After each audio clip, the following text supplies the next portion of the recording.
बिस्मिल्लाहिर्रहमानिर्रहीम। आज मैं आपको सब्जियों के पकौड़ों की रेसिपी देने लगी हूँ। बहुत ही अच्छी और बहुत ही यम्मी और रमज़ान के लिए बेस्ट रेसिपी है।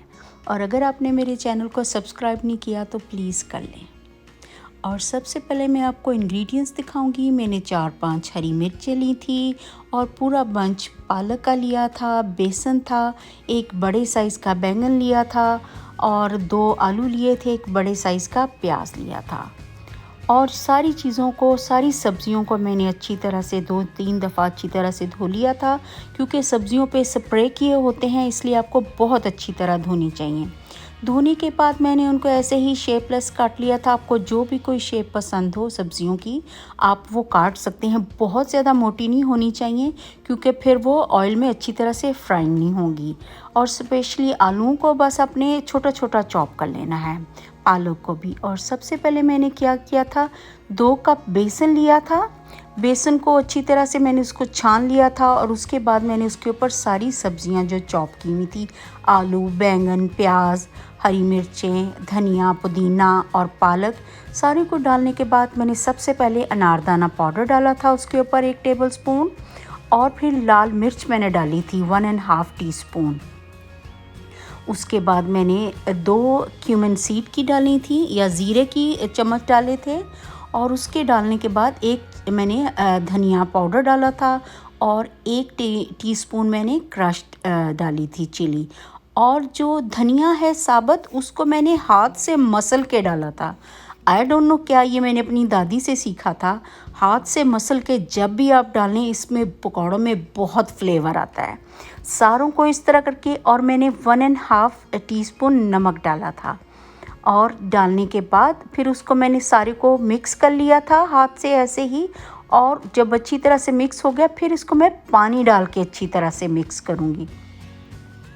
बस थोड़ा थोड़ा पानी डालते जाना है और हाथ से मिक्स करते जाना है। और अगर आप चाहें और थोड़ा थोड़ा पानी डालते जाएं, एक साथ नहीं डालना, वरना वो रनी सा हो जाएगा और पकौड़े अच्छे नहीं बनेंगे। थोड़ा थोड़ा डाल के आपने इस तरह, मैंने 1 कप पानी डाला है और अच्छी तरह से उसको मिक्स कर देना है और फिर उसको आधे घंटे के लिए छोड़ देना है। उसके बाद मैंने ऑयल गर्म होने रखा था। जब 200 से अबव 200 डिग्री से अबव उसका टेम्परेचर हो गया था, तो फिर उसमें मैं पकौड़े तलने शुरू करूँगी। एक एक करके उसके अंदर चम्मच की मदद से डालते जाएं।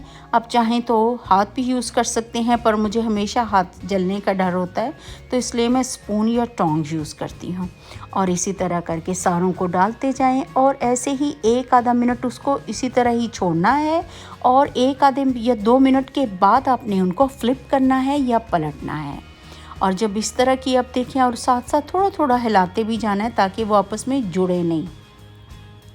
और इतने ये यमी बनते हैं पकौड़े। अगर आप चाहें तो चुटकी 1 मीठा सोडा भी डाल सकते हैं, उससे वो पर थोड़ी देर रखने के बाद वो क्रिस्प नहीं रहते हैं, इसलिए मैंने नहीं ऐड किया। अगर आप चाहें तो दही भी 1 चम्मच ऐड कर सकते हैं। और इसी तरह उसको साथ साथ हिलाते जाएं। और जैसे ही उनका कलर गोल्डन कलर का हो जाएगा, थोड़ा सा तो रेड सा कलर हो जाएगा, तो फिर हम उसको निकाल लेंगे।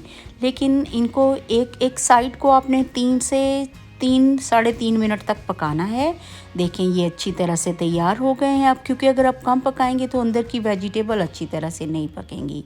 ईच साइड को 3-3 मिनट तक पकाना है और उसके बाद हमने निकाल लेना है। और अब उसके बाद देखें ये इतने यमी से पकौड़े बने हैं। और उसके साथ अब धनिया पुदीने की चटनी ले लें, जो आपको चीज़ अच्छी लगती है, या इमली की चटनी ले लें। मैं आपको वो चटनियाँ बनानी भी सिखाऊंगी।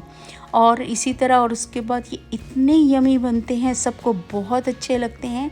आई होप आप लोगों को भी ये मेरी रेसिपी अच्छी लगी होगी। बहुत यमी, बहुत यूनिक और बहुत फ्लेवरफुल ये पकौड़े बने हैं सब्जियों के।